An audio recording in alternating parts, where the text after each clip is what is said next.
A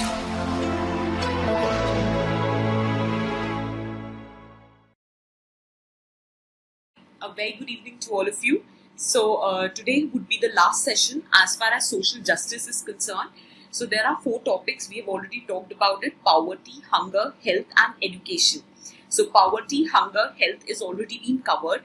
As far as health and education is concerned, I have already provided you the write up. See, the classes basically is there to give you an idea and insight that how you're supposed to prepare these write ups. Now, you have access to various content. It is not that only I have provided you a certain content. You have access to unlimited content, and in this time frame where you all are getting access to whatever is being provided online, so we anyway have bulk of content with us. It's just that depending upon the kind of questions UPSC asks, depending upon the previous year questions, the parameters as far as UPSC exam is concerned, you have to prepare a certain topic. Okay? I hope you are getting an idea that what are we supposed to do. So health is already covered in the previous session. So today I would be covering education with you. Now, as far as education is concerned, there are various scope. There's a lot of scope as far as this topic is concerned. Whether it is GS paper 1, whether it is GS paper 2, even in GS paper 4 as a part of your case study, or for that matter, value-based education. For example, Mahatma Gandhi said education without values is no education at all. Are you getting my point? So you might get moral thinkers as a part of your syllabus, right? So you can get, or for that matter, if you've done your ethics, because I know since prelims is postponed, so most of you is laying emphasis on ethics, society, or for that matter, you're optional. So in that capacity only, I'm making this reference. What you can do is that moral thinkers are there in your ethics paper. Then there is one topic, socialization, in which you have agencies of socialization. So school is one of the important agency of socialization. So in that capacity, you can connect the content which is being provided to you. See, you need to learn this art of mining, which I've already spoken about in my previous classes. That you need to learn this art, that when you study education, it should not be from the point of view that, oh, it is a part of social justice, which is covered under GS paper 2. So accordingly, I have to prepare myself. No, absolutely not. You might get a year in which education is just not asked in paper 2. It is being asked in paper 4, or it is being asked in GS paper 1, or there is a full-fledged essay topic on education. You have to be prepared in every which way. For example, there was a topic, destiny of the nation is shaped in its classroom. Are you getting the point? So they might ask you, or last year there was the question that primary education and primary health are the major concern of Indian governance, something like that. So in that capacity, you have to be prepared with sufficient content at your disposal. I hope whatever I'm saying right now is making some sense to you. Okay? So this is what I was trying to convey, that when you study a topic, it has to be studied from as many perspectives. So to begin with, if I have to study education, what are the thought process which can come to my mind? Either I would study education. Now don't look at the material. I've already given you the material. I'll discuss that. The first thought process can be importance of education. That if your labor force, or in general, if your citizens are not educated, or if they are educated, then how it can be beneficial. हमने एक topic अभी मैंने बोला ना, destiny of nation is shaped in its classroom. So what do you exactly mean when I say destiny of the nation? I'm just giving you an example. For example, if you provide good education, so as a result, in turn, it will lead to innovation. It will support research and development. So overall technological enhancement, I'm just giving you an example, I'm not teaching anything. Okay? So in case you provide education, there would be technological upgradation, there would be research and development, then there would be more and more innovation. Overall, your nation's GDP, the standing, the status of your nation in the global scenario automatically will improve. I'm just giving you an example. Similarly, if you provide good, moral, value-based education, so it will create a virtuous society. Ethics पढ़ते हैं ना, ठीक है? So it will create a virtuous society, Ram Rajya, where everyone is morally correct. They are ethical. Why? Because the education provided was value based. So there would be more rationality, tolerance, compassion. Are you getting the empathy? So this would be a general setup of the society, which is very important in ensuring harmony, peace, stability in the society. मैं जो भी बोल रही हूँ लिखना चाहूँ तो लिख भी सकते हो, बट इसमें आज सच कोई रॉकेट साइंस नहीं है, मैं सिर्फ आपको एक पर्सपेक्टिव बता रही हूँ. अब सपोज करो when you are innovating, you are producing goods, ठीक है. So in that situation, in that process of producing goods, your citizen is educated, so they are more relevant to the job opportunities. It would be a two-way process. Now you would be able to absorb them in the workforce, so they, instead of acting as a burden, will be acting as an asset for the nation. So are you getting the point? The overall production will improve, the capital formation will be better, so your nation's GDP is going to improve. So in every which capacity, it would be a win-win situation. Even your security, if your economy is dominant, then we all know that it gives you upper hand with respect to your security at borders. So that would be the thing. If everybody is employed, we have already done in society's lecture like hell lot of time that root cause of all the problem is economy. If there is no unemployment, there is no poverty, automatically the social unrest would be less. So there would be more peace and compassion, harmony in the society. So a good education is like a foundation to a good society. So in that capacity, destiny of the nation depends upon what kind of education is being provided. And where do you get the majority of your education? In the classroom. So destiny of the nation is shaped in its classroom. I'm just giving you a thought process that in this direction you might think how to take this essay. तो ऐसे ही है. तो education का topic इस तरह से भी आप पढ़ सकते हो. First and foremost, what is the importance of the education? That's one way of studying this topic. One way. There can be other topic. What is the relevance of value-based education? So altogether, इसको ethical tangent पे ले जाकर you can study the role of values in education. Is that very clear? And here comes another thought process: how education is different from literacy. देखो यार, I can go on and on. That is why I have provided you a basic minimum content that you don't need to write anything, but just listening to me. Just jot it down. Take a paper and a pen, and whatever thought, whatever directions I'm giving you, just write those directions. For example, you can talk about the role of education in overall status of your nation at the global level. You can talk about how important is the value-based education. Then you can talk about how education provides a labor force or a citizenry which is not a burden but an asset. Are you getting the point?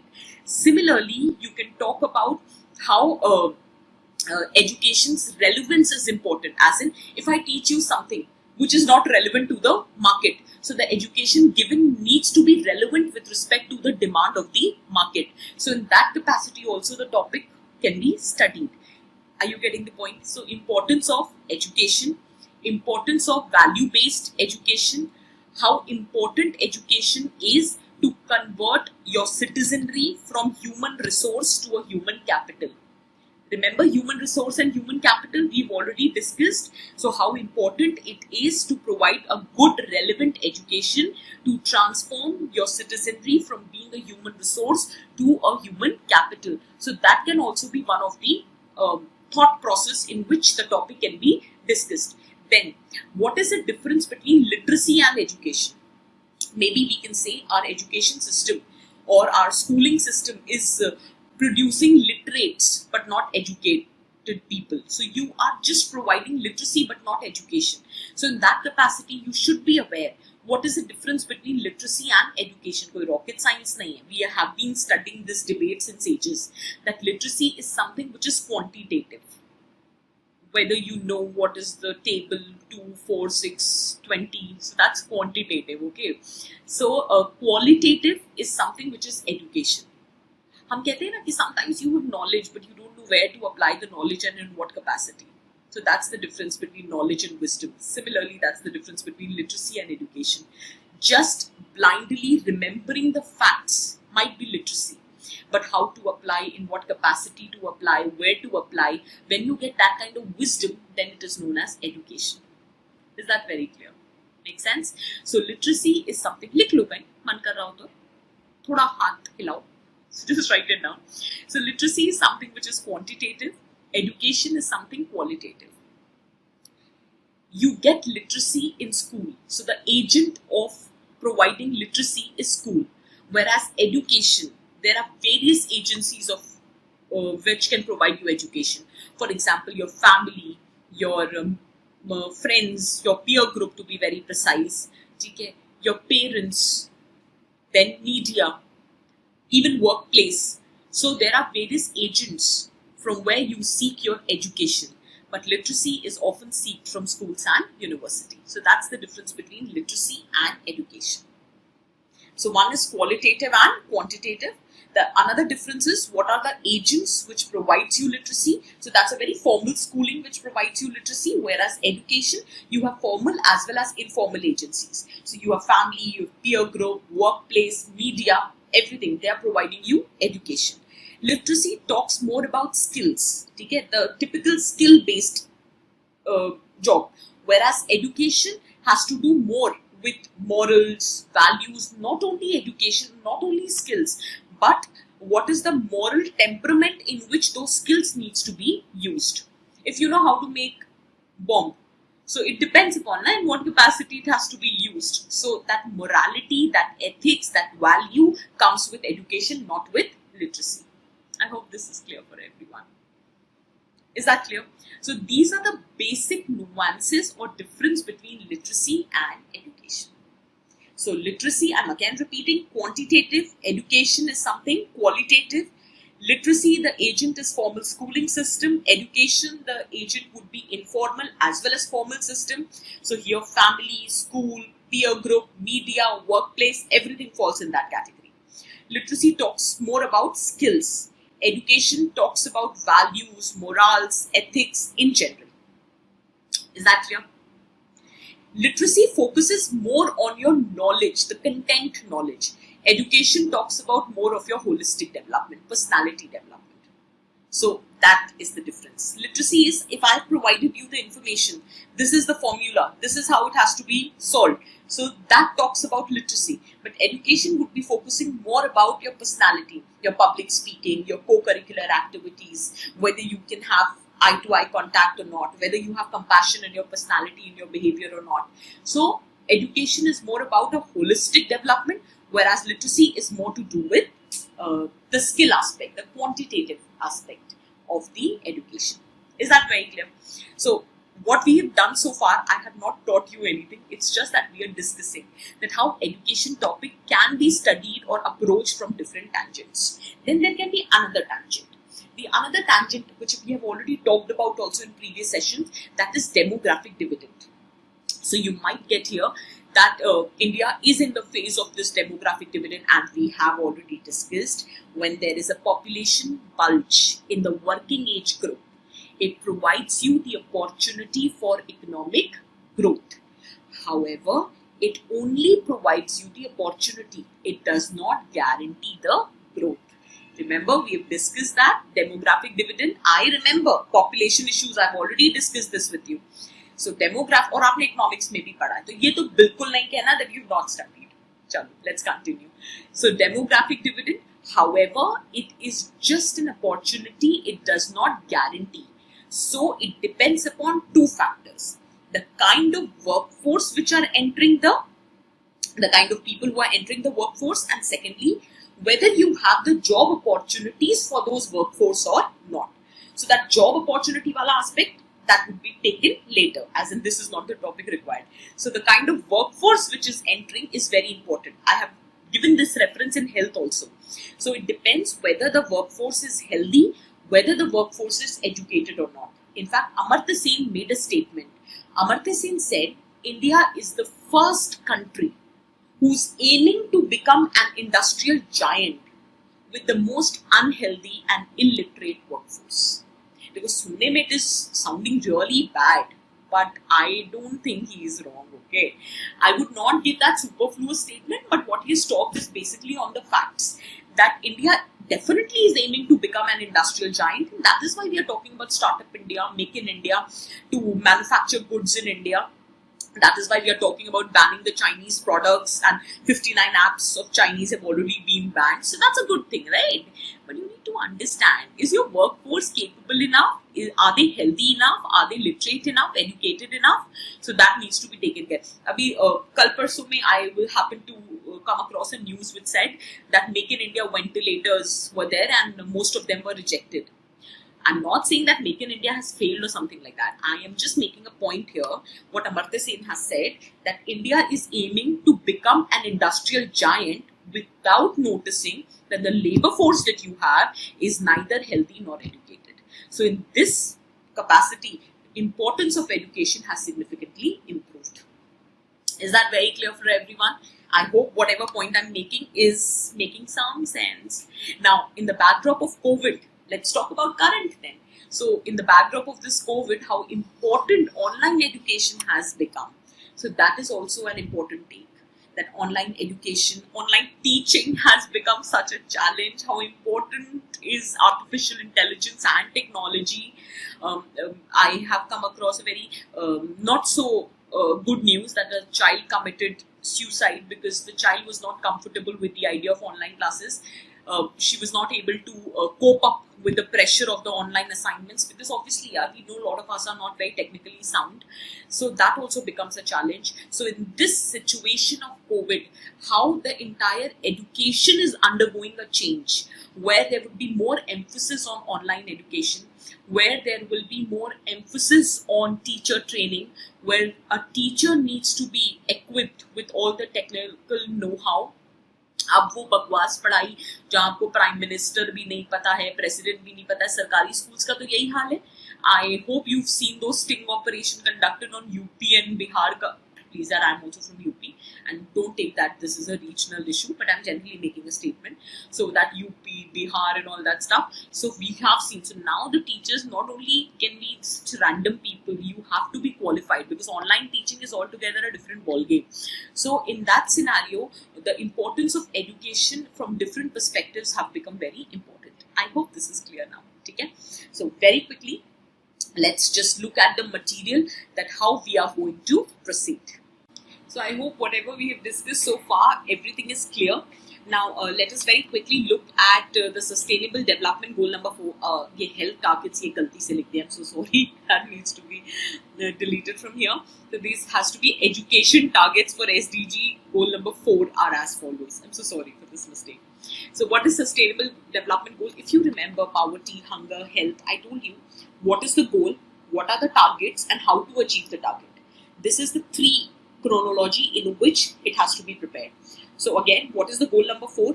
Ensure inclusive, equitable, quality education and promote lifelong learning opportunities for all.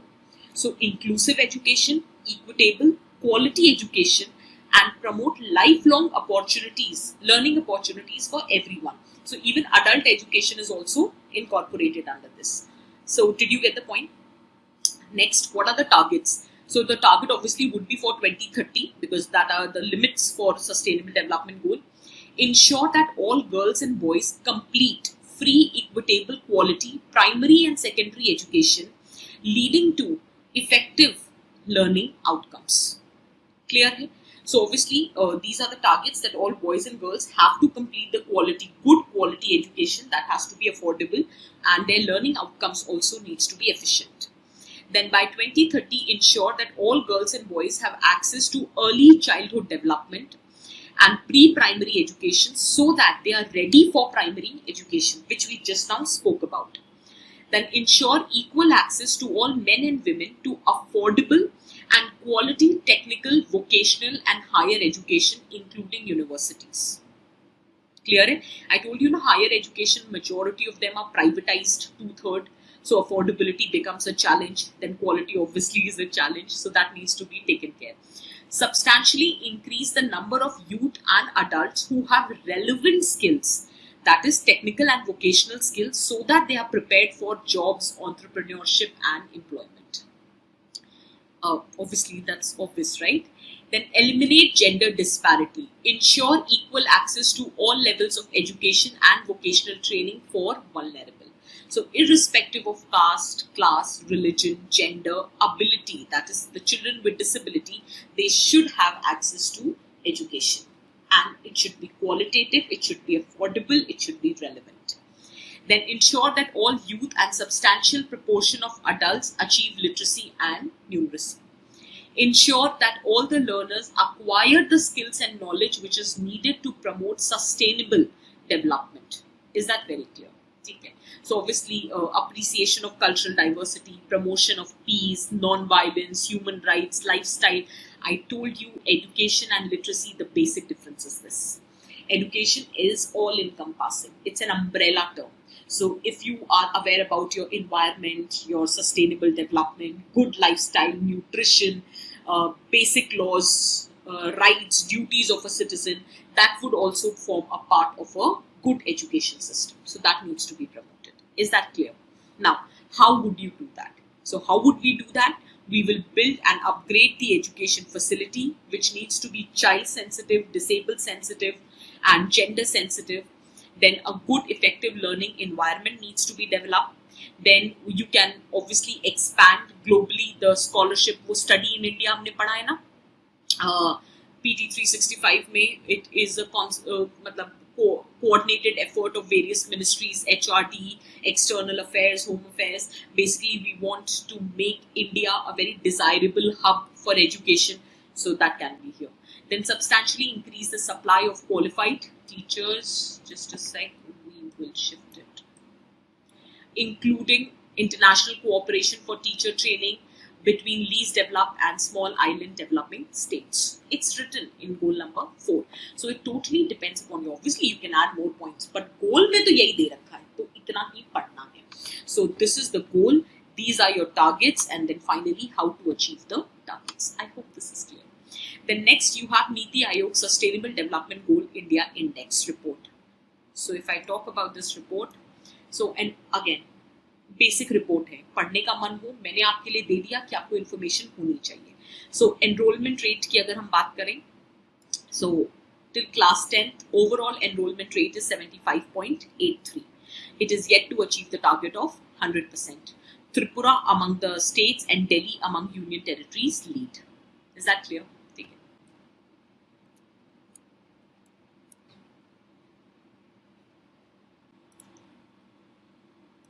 It becomes a challenge. That is why I prefer using PPTs in the online lecture. Sorry.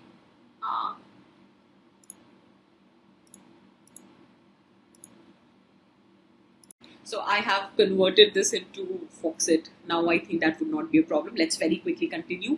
So enrollment ratio की अगर मैं बात करती हूँ, so obviously the net enrollment ratio is 75.83. ठीक है, and Tripura is highest enrollment ratio with 94.72 and Delhi 92.95.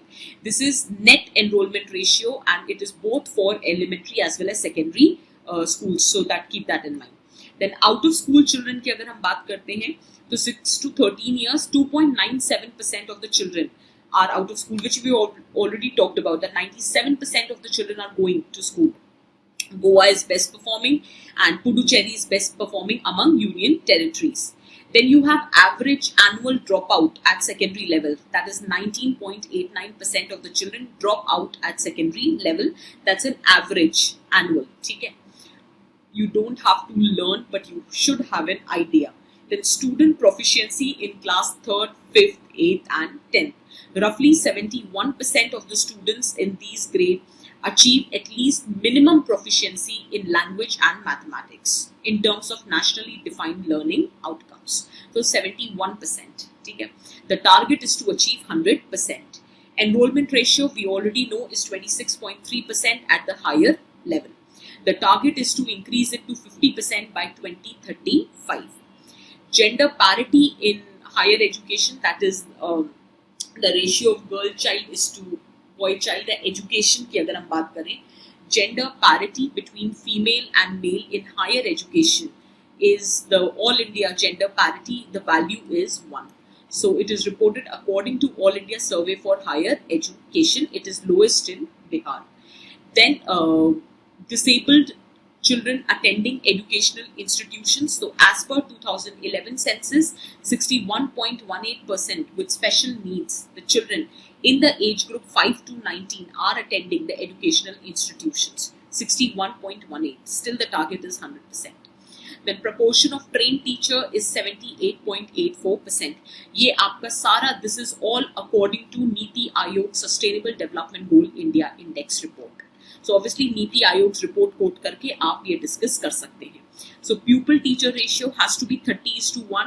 That is, for every 30 student, one teacher. 70.43% of schools have achieved this ratio, not others. Okay.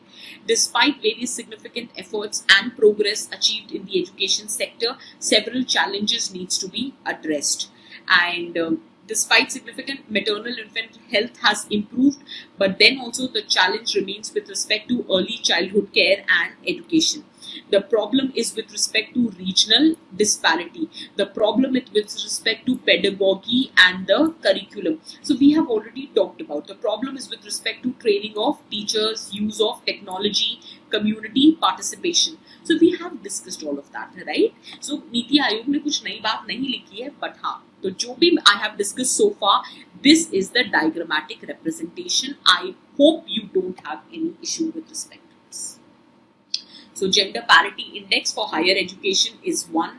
75.83 are enrolled at school level at elementary and secondary level, that is enrollment ratio. 71.03 students have achieved minimum proficiency. 78.84% teachers are trained. 26.3% is the gross enrollment ratio. 70.43% of schools have the pupil teacher ratio on the lines of 30. 19.89 children are dropout at secondary level. 61.18% of disabled children are enrolled in the schools, and 2.97 are out of school in the age group 6 to 13. So whatever is written is shown in this diagrammatic representation. You can just go through it to have an idea, to have an understanding what is the current status of education system at all the three levels. I hope this is clear. Then government initiatives. Remember in the beginning I told you primary, secondary and higher.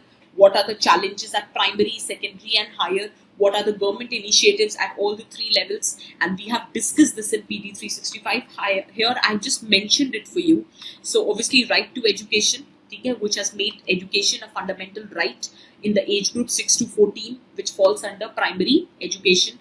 Then we have Samagra Shiksha Abhiyan. We have already discussed in PD 365. It incorporates Sarva Shiksha Abhiyan, Rashtriya Madhyamik Shiksha Abhiyan and teacher training or teacher education. Then you have Delhi's happiness curriculum that is focusing more on the cognitive, psychological development and well-being of a child. Then you have Nishtha portal, national initiative for school heads and teachers' holistic advancement. If you want to improve the learning outcome of a child, the teacher themselves have to improve their training or their ability. So this is an integrated teacher training program and that is known as Nishtha. So to improve the learning outcome of the kids, the teachers also needs to be trained properly. Nishtha is for that. Then Dhruv, remember ISRO से launch किया था, ठीक है, and Dhruv Tara बोला जाएगा, and we will enable the child to realize his full potential and contribute to the society. PT 365, go back to that. We have discussed Dhruv, ठीक है. Then Shagun portal, I told you it's an online portal. Shala Gunvatta, which is a repository of all the good practices of Sarva Shiksha Abhiyan, as well as it is monitoring the implementation of Sarva Shiksha Abhiyan. That's there. Then you have Unified District Information System for Education Plus. It is a data portal which gives you all the information about various schools. Then you have digital infrastructure for knowledge sharing. So obviously it is a platform which provides opportunity to the teachers to learn and train themselves and connect with the teacher community. So all of that has been the government efforts made to improve the primary education. You could have written midday meal here also. Then you have secondary education. So similarly, Rashtriya Madhyamik Shiksha Abhiyan, Atal Innovation Mission, Operation Digital Board, that 2 smart classroom board will be there for every school at secondary and senior secondary level by 2023. Then Pariksha Pe Charcha, National Digital Library. Then you have 70-point program grading index, basically in order to ensure that to improve the efficiency of education system. Then you have e-Pathshala, national testing agencies. So this is nothing but the efforts which have been made. See, I've written. There is no point getting into detail. नहीं तो फिर class ही कभी खत्म नहीं होगी. This is just a general information. Whatever is there in current affairs, we have already discussed in PT 365. I have given you sufficient content here. Just go through it. Then reforms in higher education. हमने higher education के लिए, this was a 5-year plan that has been prepared 2019 to 2024, where upgradation of the higher education would happen, research facility, funding,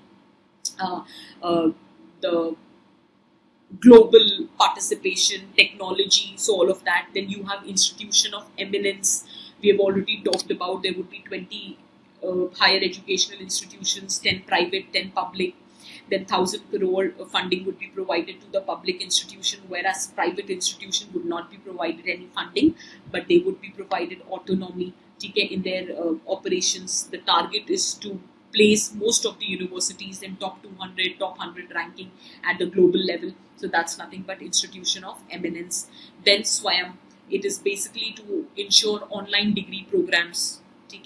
Then Swayam Prabha, वो जो television channel के through, television के through there would be 32 DTH channels 24/7 to reach out to the learners and students, minimal cost pay. Then you have all other stuffs. Paramarsh is there, Stride is there, to improve the quality. Okay. Then RISE, revitalization infrastructure and system in education. So HEFA, Higher Education Financing Agency. Then you have NEET, National Education Alliance for Technology, Artificial Intelligence को use करना. Then you have All India Survey for Higher Education. I hope that you remember we have done all of that in PT 365. You need to understand that the purpose of social justice class is to give you an idea that how education has to be prepared, overall how these programs have to be covered, but those specific programs has to be covered from your current affair classes. Is that clear? Okay. And since I have only covered in PT 365, so I know where you can get the access. Okay. So as many I could think of, I have written everything. National Institution Ranking Framework, GYAN, Global Initiative for Academic Network, then Draft National Education Policy 2019. Now you need to understand, this I have already told even in PT 365, since it's a draft.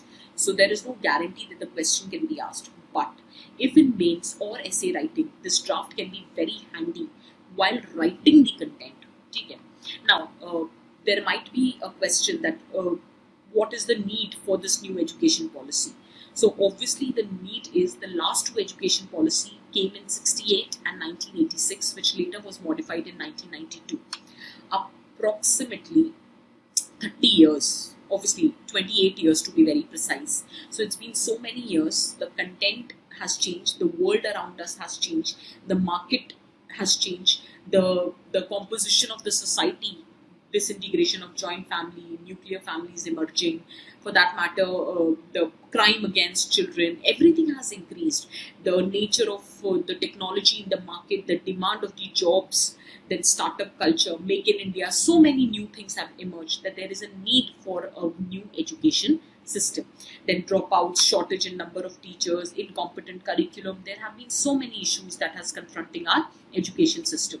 Apart from the problems, you need a new comprehensive policy. The reason is right to education cannot be limited just to the primary level.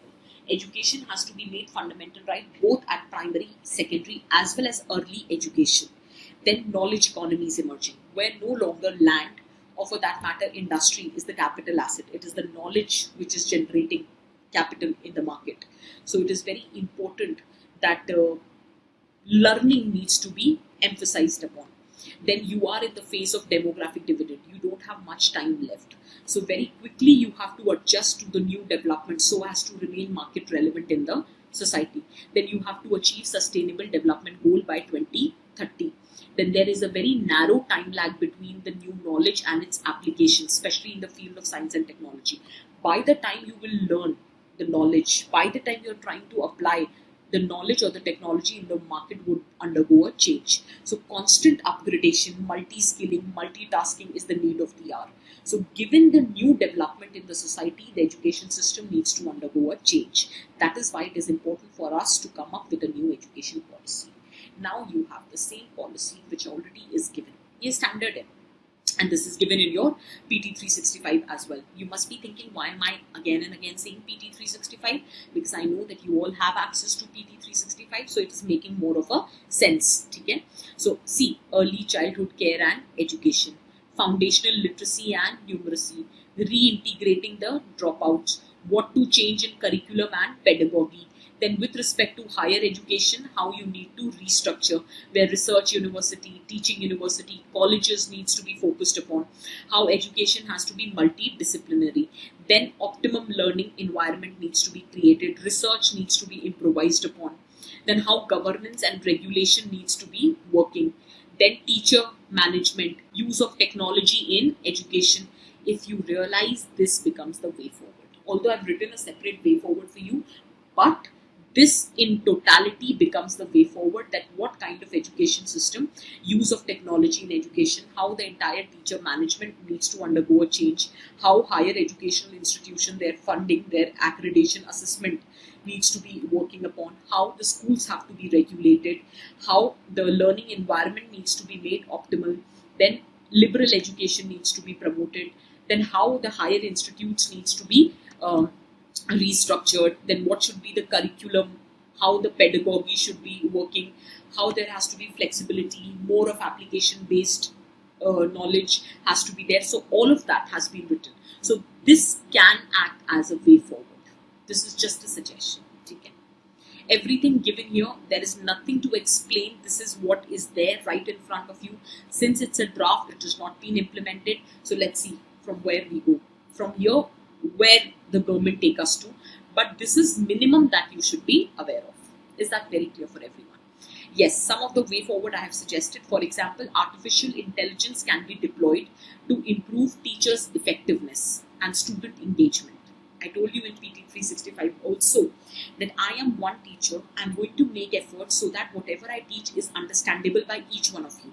But each one of you have your different intellectual capacity, your different preferences. So in that situation, artificial intelligence can make your learning very customized. It can make it very personalized, that in whichever capacity you want to get educated or seek education, that would be provided to you. Is that clear? So artificial intelligence. This is nothing but NEET, National Education Alliance for Technology. Then current education has aggravated the unemployment problem. So that is why it is very important that vocational education skills have to be provided at secondary level. In fact, both Mudaliar Commission and Kothari Commission has recommended that secondary education needs to be made more productive. This we have also discussed while discussing the challenges. Then entrepreneurship. The spirit of entrepreneurship. Why do you always want to be a job seeker? You should always have, or you should also have, the tendency to become a job giver. So transforming the people from job seeker to job giver. So entrepreneurship skills or thinking needs to be developed. Then gross enrollment ratio has to be increased, and how you can increase the gross enrollment ratio by improving upon the infrastructure, by reducing the dropouts at secondary level. If I have to improve the enrollment at a higher education level, the dropout at secondary level needs to be reduced. The secondary education needs to be worked upon. It needs to be made more relevant. It needs to be provided more vocational training. It has to be more sensitive. The infrastructure, it has to be affordable. It has to be incorporated under right to education. The ambit of right to education has to be enhanced. Midday meal has to be enhanced up till secondary level. All of that can be given as a suggestion. Then obviously teacher resources. Minimum eligibility criteria should be there for faculty recruitment to ensure that you are recruiting. अभी तो क्या होता है, आपने देखा ही है, मजाक की बात है कि in government schools you see female teacher, let's not stereotype, मटर छील रहे हैं, स्वेटर बुन रहे हैं, पढ़ाने से कोई मतलब नहीं है, they don't have basic knowledge because we know corruption works. ठीक है, so in that situation एक minimum eligibility criteria कर देना चाहिए so that they have the right kind of research aptitude. ऐसा नहीं है कि उन्हें exam pass नहीं करना होता है, but obviously there are recruitment exams are there, but then we also know that there's a lot of corruption, so that corruption needs to be worked upon. Then basically the teachers of Indian origin recruit practitioners with experience in industry as faculty with adequate incentives. Now see, no good person or intellectual person or intelligent person wants to be a teacher in our society, because teaching is not considered as a lucrative job. Most importantly, career progression is a challenge in this teaching industry, and most importantly, the remuneration is not very lucrative. Teaching is the last option. Like for me, I never, since my childhood, I never said I wanted to be a teacher or like that. It's obviously I was not left with any choice. So teaching is not the first preference. Obviously, you will never say, bade hoke mujhe teacher banna hai. Obviously, are you getting the point? You want to be an engineer, doctor, CA, lawyer. This sounds cool. Teaching doesn't sound cool. How ironical it is. Teacher is one who create engineer, doctors, and CA or lawyers, but then nobody wants to be a teacher. So that thing has to be there. Then introduce a continuous faculty training. ऐसा नहीं है कि pre and in service trainings are not there. Obviously, diet is there, SERTs are there. They are providing you trainings. Diet, DIET. So there are institutions will provide you, but then it has to be on a very continuous basis. Okay. Then introduce a system of outcome-based evaluation. Absolutely, this is what is important. That looking at what kind of teaching, just because you are coming, you're putting your attendance, you are there in the classroom, does not mean that you're doing your job. So outcome-based faculty evaluation has to be there. So that suggestions can be there. Academic performance indicators. Then obviously distance and online education. In this backdrop, in fact, in the current situation, this has become very important. So massive open online courses, MOOC, Swayam. Okay. So study web for active young aspiring minds wali jo baat hai, so that has to be promoted. Then obviously governance reforms, obviously restructuring and merging different higher education regulators jo hai. UGC Act, obviously it has been amended. Then link university grants to performance. अभी क्या होता है, एक fixed grant है. आपको अगर UGC JRF आपने qualify कर लिया है, NET JRF, you are getting your JRF. We also know what is the reality. Last में जाके thesis बन जाती है, so that should not be the case. It has to be a very timely evaluation of your performance has to be done, and accordingly the grant should be provided. Then accreditation needs to be made more strengthened. The framework has to be strengthened. Okay. And world-class universities, that has to be your target. So the point which I'm making here is that if you know the issues, you know overall what needs to be done. So the way forward, either you can prepare separately for primary, secondary and higher education, or in totality, this can be the way forward. Why I did not give you separately? Because that's a part of draft national education policy. It is already given that this is how or what more needs to be done as far as higher education, school education or teacher management or technology in education has to be done. Already you have the way forward. So this is what is supposed to be written in the exam. I hope whatever I have conveyed to you is clear. Now your home assignment would be destiny of the nation is shaped in classroom. Try to write this essay. That's one question I want all of you to attempt. And there can be another question, education without values is no education at all, comment. So something like that. Try attempting these questions. As far as prelims oriented questions are concerned, we have already discussed in again PT 365. I hope whatever I have discussed in today's lecture is clear for you. With this, social justice comes to an end. In case you have any issues, you already have my email ID. Just feel free to contact. Okay. So now we've already discussed that from what all perspectives education as a topic can be asked. Now we would be discussing, as in whatever material I have provided, we'll just go through the material and give you an idea that how you're supposed to go through it. So if you look at it, let me just make it. So if you look at this, education is a virtue which stays with an individual throughout the life. So we have basically talked about the importance of the education. How, and in the next paragraph, we did discuss that how education has evolved since ancient times, whether you talk about Nalanda or Takshila University for that matter. Then we very briefly have mentioned, basically this is a chronology. You don't have to get into the detailing, but yes, a brief idea should be there. And then you've studied ancient medieval India, so you know the importance and how education has evolved. Then during British time, if you remember the first lecture of society, I said that the education system prior to Britishers was very esoteric. and the content was highly religious. It was limited to few elite people. But once the Britishers came, then the target was to make the education exoteric, as in to make it available to all irrespective of the caste, class, gender. And the content of the education was also made secular. However, although the intention was to make it exoteric and the content was to be done or made secular, so content although was made secular, but there was elitism in the education. There were certain areas which were being emphasized upon. Then there was certain way of schooling. English as a language was emphasized upon. The vernaculars were not getting developed in that capacity as they should have been. Okay? Irrespective of making it accessible to all, irrespective of caste, class and gender, it was still a very elitist sphere where not everybody was getting access to good education. So post-independence, the first aim of the Indian leadership was to make education accessible to all. So the various articles were incorporated in the constitution. Then later we realized that how over the period of time the enrollment rate or the retention rate is not as per our expectation. As a result, right to education was introduced and education was made a fundamental right, at least at the primary level, that is 6 to 14.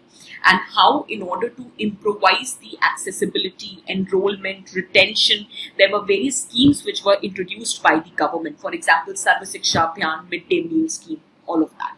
And we have discussed about this in PT 365 also. So in general, you should have the idea that this is how education has evolved over a period of time. Now, this is what I have referred here.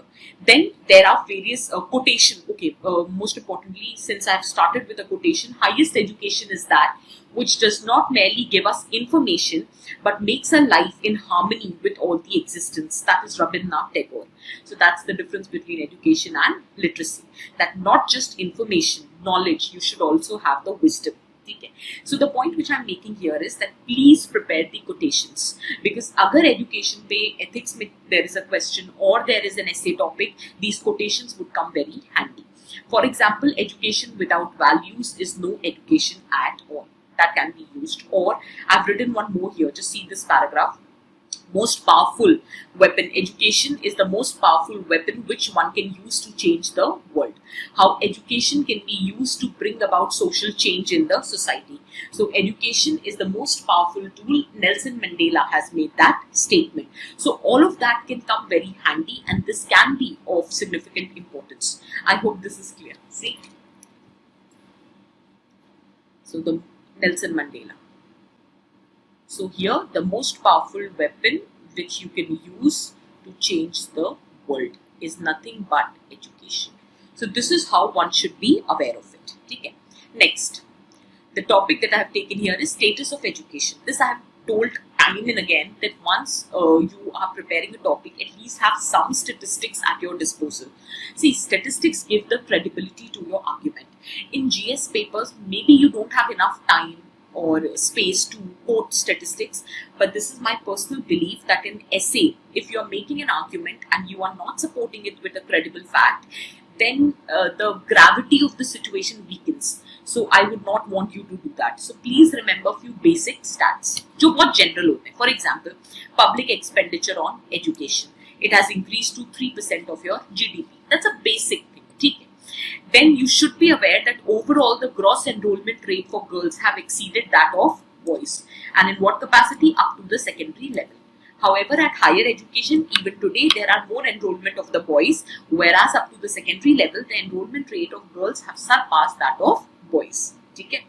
Then India's expenditure on higher education as a percentage of its total budget is more or less stagnant. If you do not exactly remember the statistics, at least you should remember the overall scenario which is existing. For example, the university's funding is also inconsistent with the demand. See, I've written everything. Now, jahan pe bhi it is important to make some noting, I will already tell you. So, you just need to go with me, with the flow. So, तभी मैंने ये बनाया, because otherwise online teaching में मैं कैसे आपको dictation देती, it would have become such a challenge. ठीक है. So 97% of the students are studying in state universities. However, majority of government's higher education budget goes to central university and premier institutes like IIT and IIM. So the funding, maybe there is discrepancy. When majority of the students are studying in the state university, then the certain considerable or the good significant amount of budget should also be granted to them. However, the major section, more than 50%, that is 57.5% of the higher education budget, वैसे ही higher education budget इतना कम है, उसका भी majority of the budget is being given to the central university और the premier institutions. I hope this is clear. ठीक है. Then next, non-governmental organization. Pratham, ASER report, annual status of education report, we have already studied in Preeti 365. I am just making a certain reference here. Just a sec, guys. Online classes there is certain difference. I'm so sorry. So NGOs, so ASER report is already there. So ASER 2019 report we already have, and this time it was early years, that is 4 to 8 years. मैंने आपको बताया था ना, last time it was beyond basics, that is secondary education that they have covered, but this time they have covered early years, that is 4 to 8 years. And we know that Pratham covers the education status in the rural areas, and it covers both in school as well as out of school children. So the rural population has been focused here. These are the findings that has been there for, and this we have already done. For example, the focus on cognitive skills is more important than the basic learning or the subject learning, because the more you focus on cognitive skills, the more improvement you will see in the literacy and numerical abilities. So that is the finding. It suggests that focus should be on play-based activities. The pedagogy of teaching needs to be changed, because if playing, the student get more and more engaged, it helps in building memory, reasoning and problem solving abilities, and it is more productive. Then the focus on the content knowledge. अभी तक क्या होता है, याद कर लो, just delivering the content. We do not involve the students. As a result, the attention span becomes very less. So it is very important that you engage the students. There is play-based activities, so that it will help in building the memory, your reasoning, problem solving ability. Overall, your productivity will improve. Then they have also found that 16% of the children in class 1 can read the text at the prescribed level. Basically, learning outcome. What they're talking about is learning outcome is still very weak. Global research, ये तो क्या Complan का add भी है कि बच्चों का दिमाग पहले 5 वर्ष में बढ़ जाता है. Sorry for the Hindi, but global research shows that 90% of your growth occurs by age 5. So it is very important that early schooling has to be emphasized upon. Then private schools are doing much better than the government schools. Obviously, Delhi can be one of the exceptions, but generally private schools are doing better. But major chunk of the people have to send their children to government schools, otherwise education is not affordable for them. So in all this capacity, this has been the report which has been provided. Now, if you directly get the question in prelims that we have covered in PT 365, that ASER may, in what capacity, who publishes the report, what is the nuance about the report, what is the theme of the report, what are the findings of the report, I have discussed that. Okay. It is just for your reference. But in case you get in mains, then these are the points which can be used. For example, if you have to suggest a way forward, how will you improve the education system? The first 2 points can be used. That if you focus more on cognitive skills, okay, or you focus on more play-based activities, it will help in overall improving the productivity of the kid. So that can be used. I told you na, mining, yahan ka utha ke wahan dalo, wahan ka utha ke yahan dalo. This is how the preparation has to be done. Then I have briefly mentioned ASER report 2018 also, that it might help you in certain capacity. So it is just for the information. So there has been an increase in the school enrollment. Overall, 97% of the kids are in school.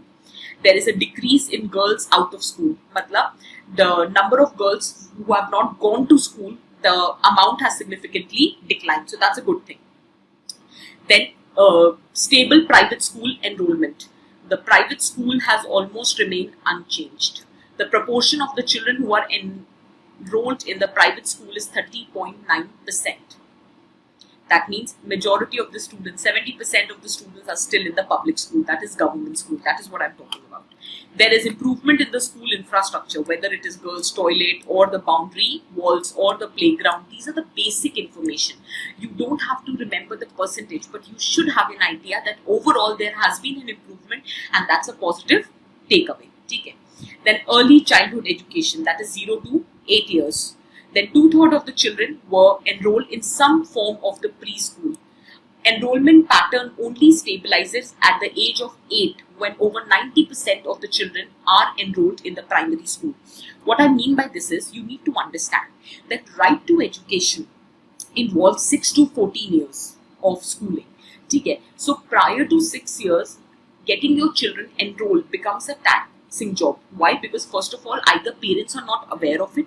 Second, you don't have government schools which are providing you preschool training apart from those Anganwadis, and we know the status of Anganwadis.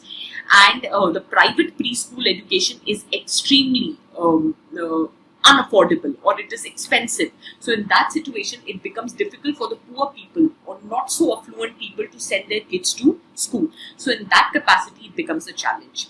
And since right to education is applicable to 6 to 14, that is why the report says that up to approximately 8 years, when a child turns 8, there is certain amount of stabilization.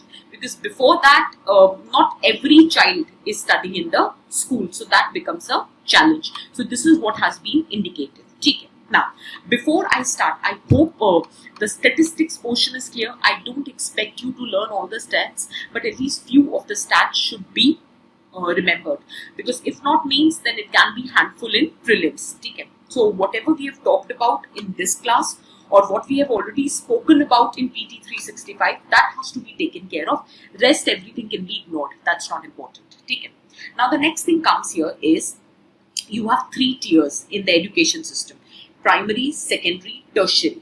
So you might, if have to prepare, I would suggest you can prepare it as issues in primary education, the government efforts in primary education, and what more needs to be done. That's it. This is how it needs to be prepared. What are the issues related to primary education? What are the government efforts? And how or what more needs to be done? This is a basic manner in which it can be prepared. Is that very clear? So let's quickly start with challenges or issues in the education system in India. So the first is issues related to primary education. Very quickly. Let's do this, and then I'll get back to one more area which I think let's very briefly discuss, or we will discuss, and that is preschool education. But let's get to that later. Let's talk about here. So the basic issues related to primary education, no rocket science, the problem of basic infrastructure.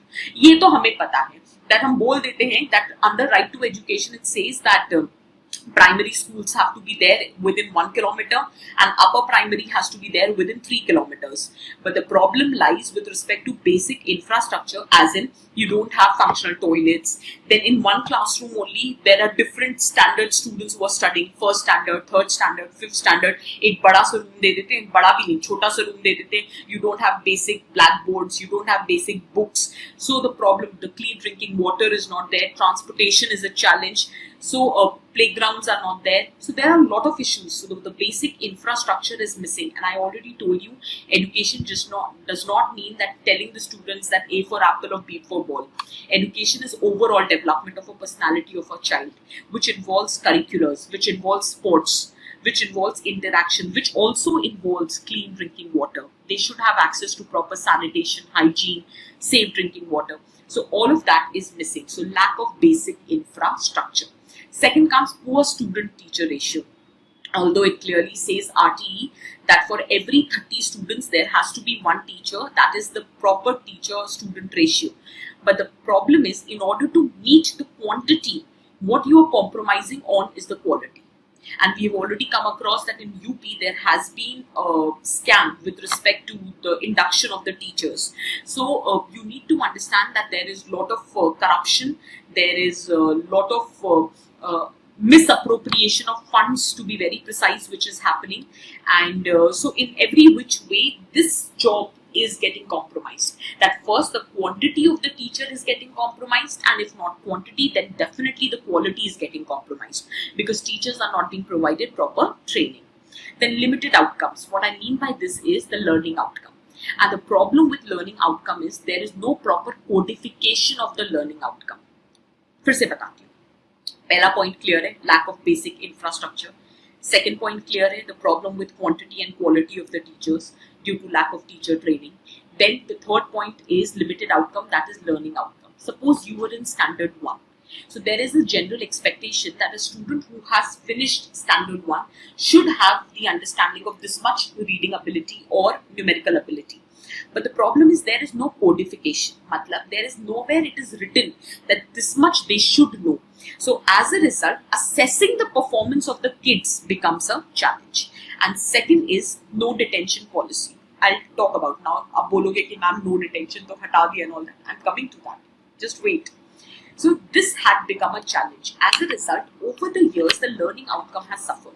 So in 2016, there was a meeting conducted by Central Advisory Board of Education, CAB, CABE, Central Advisory Board of Education, where they have made it mandatory that you have to codify the learning outcomes. That if a child is passing a certain standard, that how much basic knowledge he or she should possess, that needs to be codified, so that the teacher's performance, the child's performance can be properly assessed. One thing.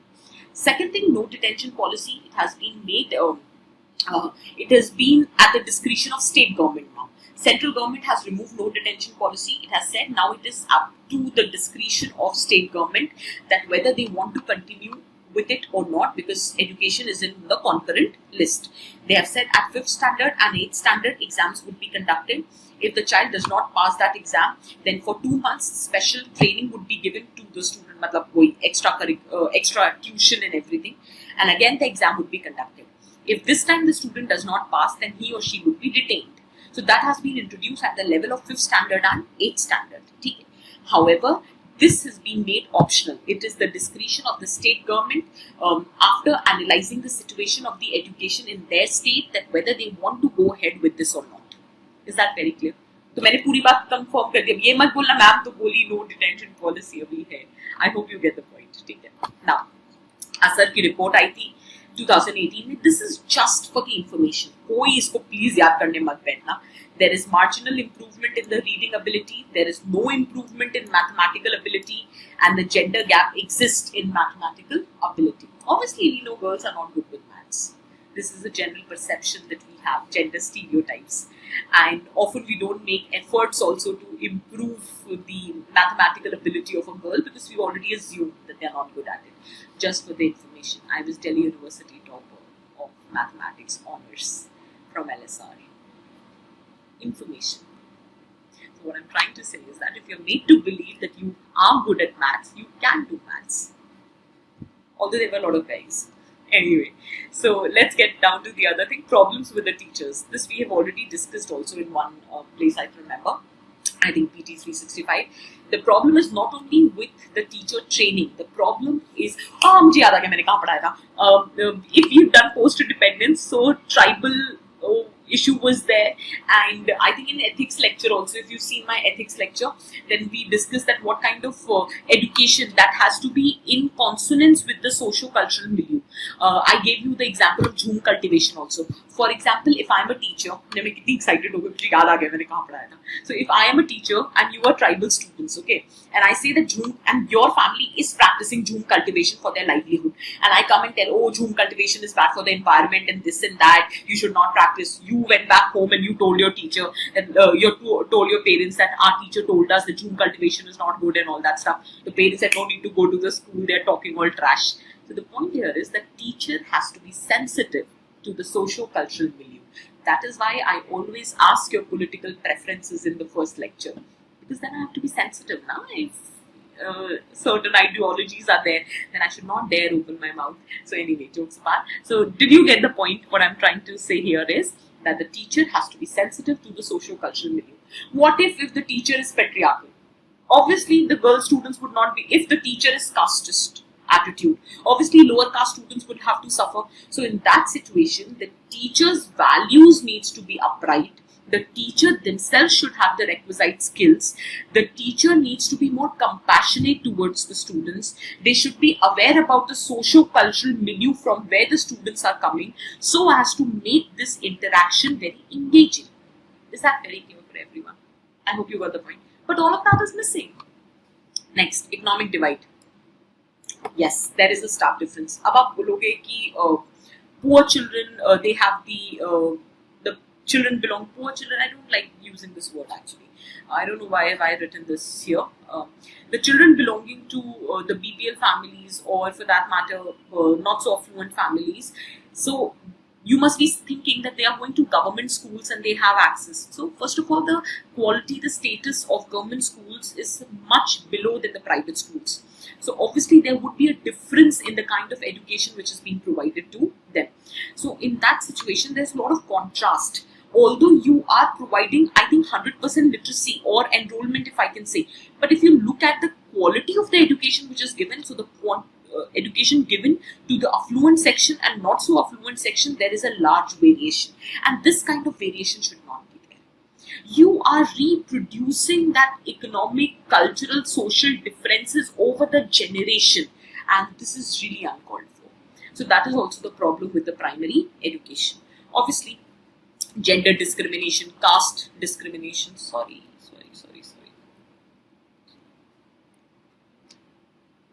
Yeah.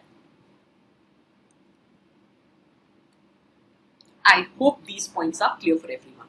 So just take 2 seconds, just try to sink in. If you want to add more points to it, I know this is not the live class, so you can't add.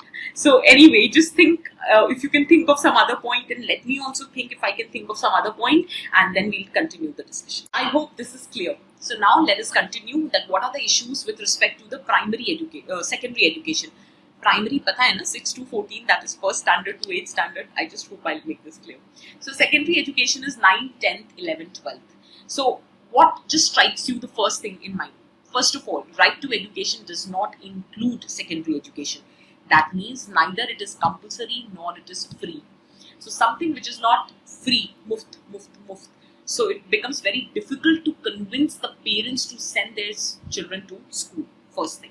So obviously accessibility becomes a challenge, because since it is not compulsory, so there is no compulsion that the secondary schools has to be in the vicinity, is in close vicinity of your residential area. Wo 1 kilometer and 3 kilometer parameter doesn't work here. So accessibility becomes a challenge. That's one thing. Second thing, since it is not compulsory, so many a times parents don't feel like sending their kids to the school. So just hold on this thought. And it is not free, so it becomes an economic financial burden on the parents to provide education to their kids. So in this scenario, the worst sufferer becomes the girl child. So accessibility is a problem, affordability is a problem, then girl child becomes the worst sufferer, because if you have limited resources, you would think of providing education to your boy child rather than to your girl child. So that becomes a challenge. I hope this is clear. Then the major issue with secondary schooling is the relevance of the education which is being provided. So एक बार there was a national sample survey organization which conducted a survey, and which were basically talking to the kids who are out of school in that secondary stage. So most of them were asked that why are you not going to the school, or why you dropped out. So majority of them said that the education makes no sense, whatever is being taught to us in the school.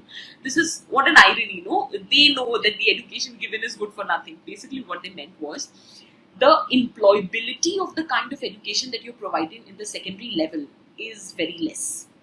The vocational trainings are not being provided. And since, hold on this thought, I am linking one point here. Child labor laws prohibits child labor prior to 14. 14 to 18, child labor is allowed. Of course, it should not be in those three prohibited industries. So that means you can send your children to work. Okay. So they will now act as a source of income. So parents don't want to invest in their secondary education for two reasons. One, the source of income getting compromised, and second, even if you provide them the education, there is no guarantee they would be getting employment after that. So why to waste those 4 years in which they can learn training by working at certain workplace? So all of that needs to be kept in mind. So accessibility, affordability, curriculum, the kind of education given, vocational training is missing. But what you are missing here is secondary education is utmost important, because it's a link between primary and the higher education. Did you notice that primary education enrollment rate is 97%? Whereas higher education, according to the survey, the enrollment rate is 26.3%. The majority of the dropout which is happening at the secondary level. So if you do not have children who are completing their secondary education, what's the point investing in higher education? They would not be reaching that level. Did you get my point? Okay.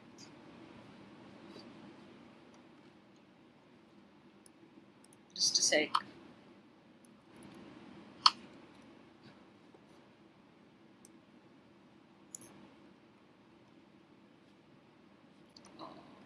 Wait.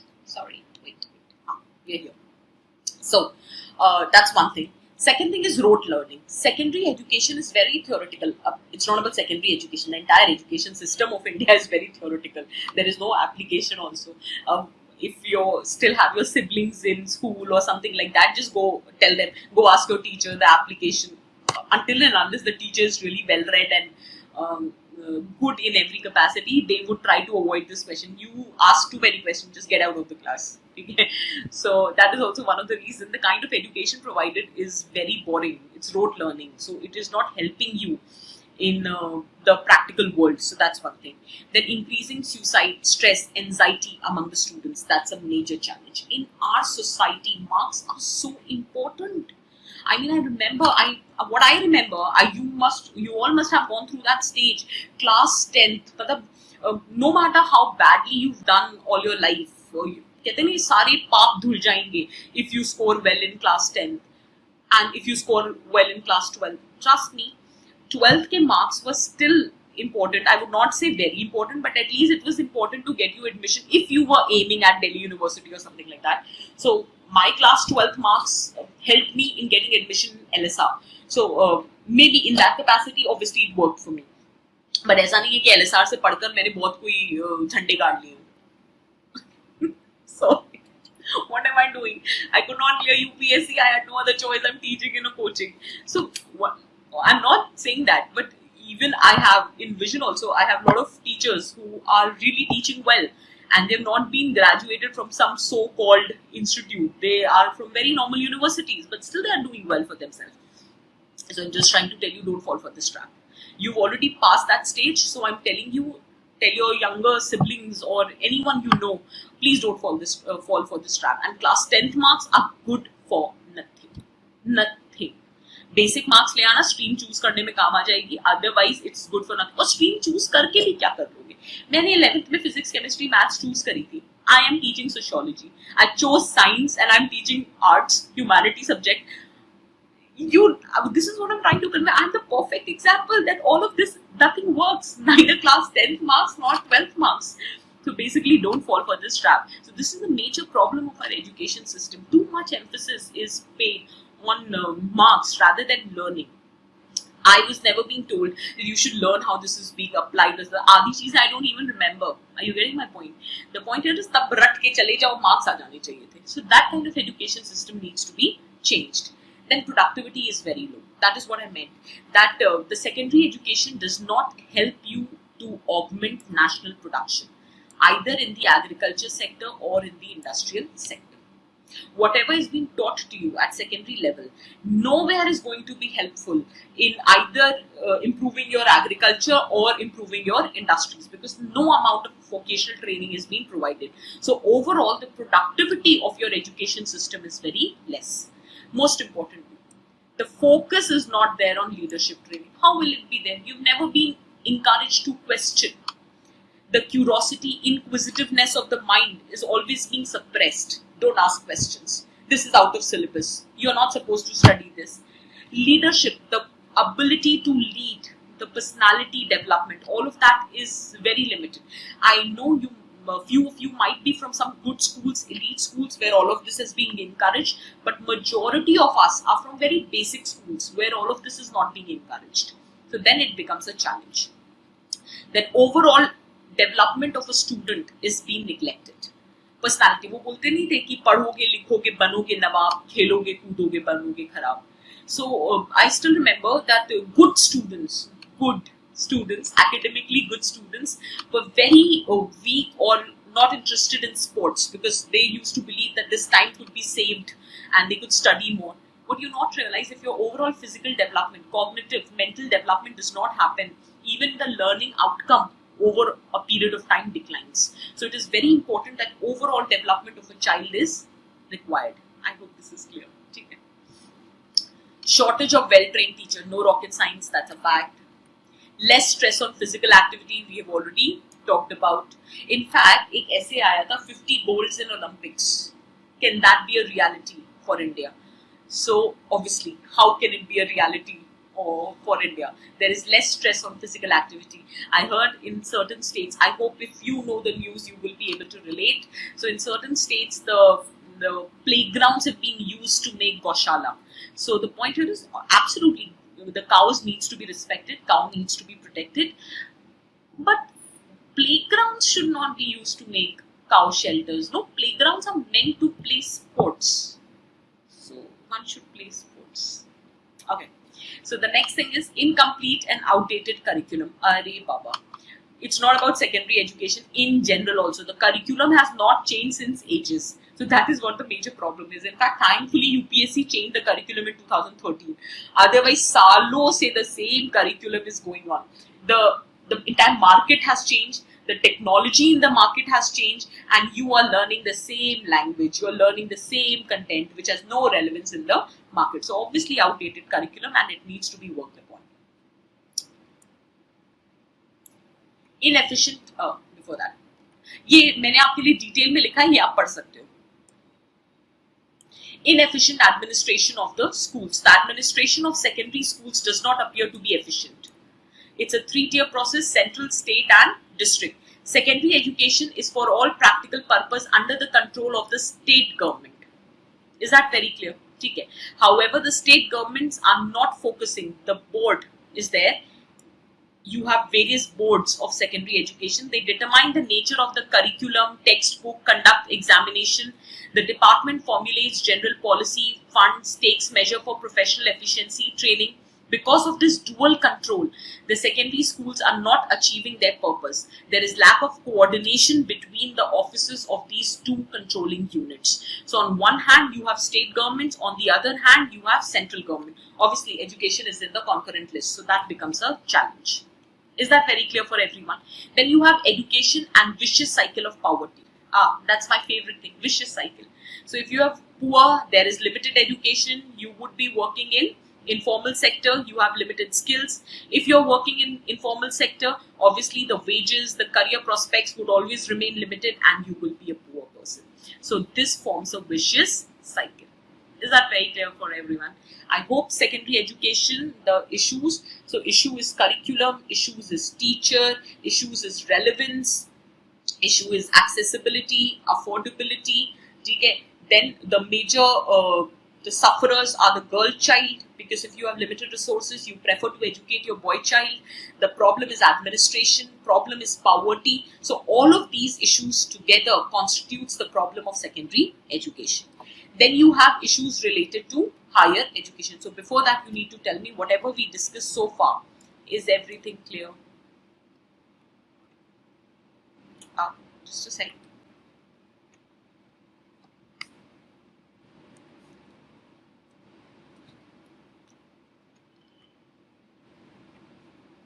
Sorry people, you just need to focus. Just a sec. It's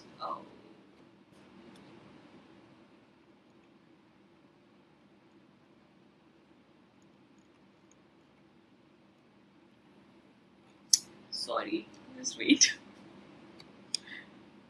Yes. So you have issues related to higher education.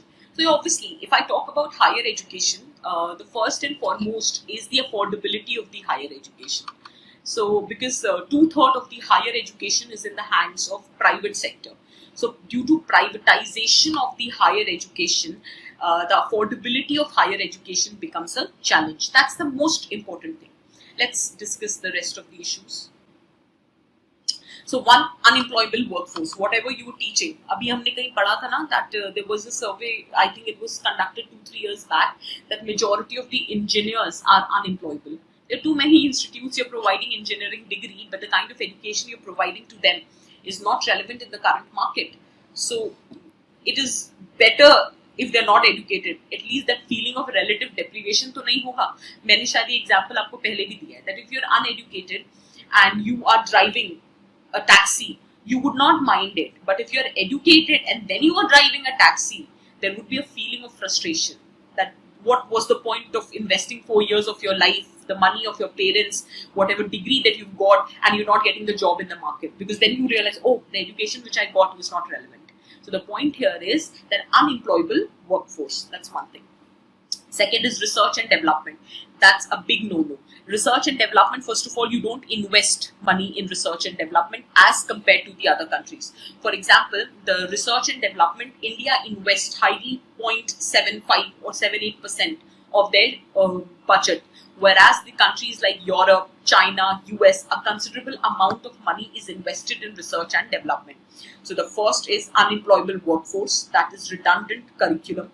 The second challenge with the higher education is lack of investment in research and development. The third thing is that the kind of education you are providing is not at the level of world. So the various institutes of India, the international ranking is very poor. For the very first time, the 3 institutes, IIT Delhi, Bombay and Indian Institute of Sciences, I've not written here, IISc, Bangalore has, because I provided you the material before and the ranking came later, so it has been incorporated in top 200 QS ranking. Okay. So Cochrane Mallee Simons ranking, according to that, 3 institutes have been incorporated in top 200 ranking, IIT Delhi, Bombay and IISc Bangalore, which is a great thing. Otherwise, Indian universities have been ranked low in the global ranking. Then fragmentation of the higher education system. See, what is missing in our higher education system is multidisciplinary and interdisciplinary approach. For example, there is a stream which is known as socio-economics, where how economics can enlighten or improve sociology and how sociology can contribute to the study of economics. So that is multidisciplinary approach, if you understood what I'm trying to say here. Similarly, application of mathematics or application of statistics in various areas. So that is multidisciplinary approach. Similarly, interdisciplinary, where focus on the content as well as research and development is equally there. So here in our university, teaching is there, but research and development is not being emphasized upon. So the problem lies in multidisciplinary and interdisciplinary approaches. Then too many silos, too much early specialization and streaming of students into discipline. So that is one of the major challenge. I'll tell you something. बहुत सारे schools में, boards में, 9th में you have to choose a stream. Although you can change in 11th, but you are choosing a stream. Or let's say in 11th you choose a stream. So if I'm choosing science, I don't know about basic finances. I don't know anything about law. I don't know anything about accounts. I don't know anything about bio if I've chosen PCM. So the point which I'm trying to make here is too early specialization. As a result, that जो कहते हैं कि jack of all, the multi approach, that is missing in the students, and you are creating an army of students with identical degrees. So obviously survival of the fittest wali baat ho jayegi. You should give them the scope now. I think I've given this example in PT 365 also. We had 8 options, as in 4 were the core subjects and 8 were the optional subjects when I was doing my graduation. So I had the option to choose any 2 optional subject out of those 8 papers.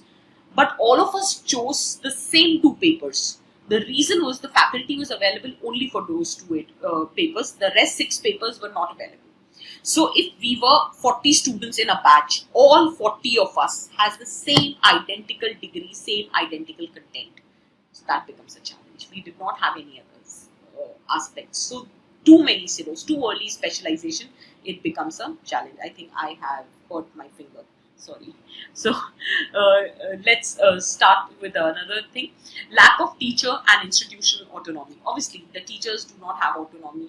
They have the pressure of completing the syllabus. They cannot go beyond the syllabus. There is a standard teaching pedagogy which has to be resorted to. So all of this becomes a challenge. Sometimes I like teaching in vision. I'll tell you why. There have been other institutes also. But there are a lot of institutes which put a pressure on you, a cap, that this is how you have to teach. In 2.5 hours of class, at least 2 hours should be dictation, half an hour should be teaching. You know, all of that. Vision gives you the freedom. you want to teach from PPT, you want to teach from audio visual thing, you want to use the board, you want to interact with the student, you have to do question answer writing, do whatever. Just make sure that the student understands. I am not doing advertisement of vision because you already are the students. I'm just telling you that this is what I mean when I say teaching autonomy. I have the autonomy that how I believe that this topic can be taught. Until the time I'm teaching right, they don't care.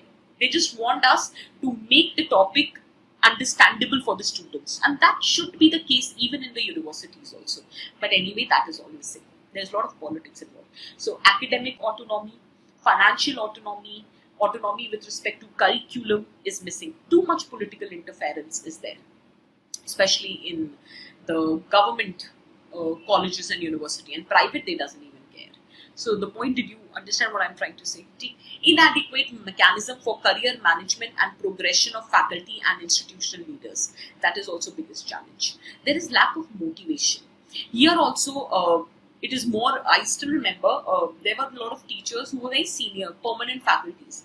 And they were permanent not because of their talent, I'm sorry to say, please don't mind, but they were there because of their age, because they have worked in that college for a considerable period of time, so they were made permanent. Where I've seen a lot of young faculties who were lot hardworking, talented, but still they were the ad hoc faculty or the guest lecturer. So obviously career progression becomes a challenge then, and then the motivation dips. So then you feel like, why am I putting in so much of effort if I'm not getting anything in return? So that also becomes a challenge. Lack of research, we have already talked about. The governance becomes a challenge. The funding becomes a challenge in higher education. The relevance in the market becomes a challenge. Regulatory system is weak. There is too much of corruption, red tapeism, political interference. There are a lot of colleges which do not have proper assessment or accreditation. Still they are functional because there is some kind of lobbying which is existing. So all of that becomes a challenge. So higher education, the problem lies with the quantity of the teacher. It lies with the quality of the teacher. It lies with research and development. It lies with the funding, affordability of the higher education. The world-class infrastructure is missing. The problem lies with interdisciplinary, multidisciplinary approach, autonomy, whether it is academic, whether it is curriculum, whether it is financial, administrative, that are missing. The governance, administration is marred by corruption, red tapeism, political interference, lobbying. Okay. So in every which capacity, these are the problems existing with higher education. I hope this is clear. Okay. So there's a very small topic, early education. I initially thought we will not discuss, but I think thoda baat kar lete. So if I talk about early education, so one of the issue, early education se mera matlab hai prior to 6 years. Okay. So that is also very important, early childhood care and education. And why this is important, let me just tell you. I think I've hurt my finger. Anyway, I'm so sorry for this. Let's continue. So early childhood education ki if I talk about, so the point here is that in the backdrop of disintegration of joint family, in the backdrop of dual career families, I hope these terms are clear, in the backdrop of emergent nuclear families, the early childhood education becomes important. I told you there are various agencies of education. Family is one of them. Parents are one of them. Okay. But now parents do not have time because both the parents are working. I'm not blaming. This is how the society is operating. The joint families are getting disintegrated for any which reason. You are migrating. So now there is no one in the family to provide that early childhood socialization. So in the absence of this and the emergence of new setup, the importance of early childhood schooling has become very important. Now the point here is the government is not focusing here till the pehle. Abhi to Samagra Shiksha Abhiyan has been introduced, and if you look at the draft National Education Policy 2019, they have clearly emphasized on early childhood education. Because again, I'll say global research says 90% of your brain develops before the age of 5. So right kind of socialization is of utmost importance. And the current situation is such that instead of focusing on early childhood education, it has become a means to get admission into reputed schools. Why? Because lot of money is being taken as donation. Lot of money is being asked. Without quoting the name of the school, I have a friend who got his daughter admitted in preschool, and 9 lakh rupees was paid as donation. And fee is obviously separate. And when I asked how can you afford to pay 9 lakh rupees for preschool, so then he told me that now once it is one-time payment which I've made. Now my daughter is not only going to complete her preschool education, she is going to complete the education till class 12th in that reputed school. So it has just become a means to get your child inducted in a reputed institution. Now you tell me how many of us can afford 9 lakh rupees as donation for inducting your child in preschool? Is it some kind of a joke? Yes, it is. So preschool education needs to be emphasized, especially in the government areas, so that the children of belonging to not so affluent family can get access to the good education system. I hope this is clear for everyone. Okay? Chalo, I'll just take some 2 minutes time. Just let every information which I've given, problem with early schooling, problem with primary, secondary, higher education, to just sink in, and very quickly we'll discuss sustainable development goal number 4. Okay? Take care people, stay safe, stay healthy.